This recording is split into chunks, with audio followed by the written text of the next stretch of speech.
The Mawate Light Show began on October 6th and is expected to run for 5 weeks. While many Algonquin individuals were helpful in producing the show, others are unhappy with the state of the sacred site. The director of the show, Guy Laflamme, says the event is one more element in the reconciliation with Indigenous people.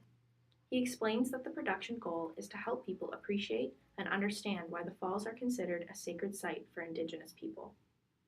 The light show is accompanied by drumming, melodic chanting, flutes, and whispers in the language of the Algonquin people, Anishinaabe.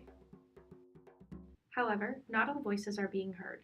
A group of Algonquin advocates started a community group called Free the Chaudiere Falls and its Islands. Luke Anselm and Peter Stockdale discuss the origin of the issues surrounding the site.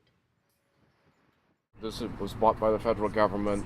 Other parts were bought by the federal government. But it wasn't really, they weren't able to buy it. It was always unceded, unsurrendered Algonquin land. Because there's no treaty. It's just appropriated. There is no treaty in this territory. No.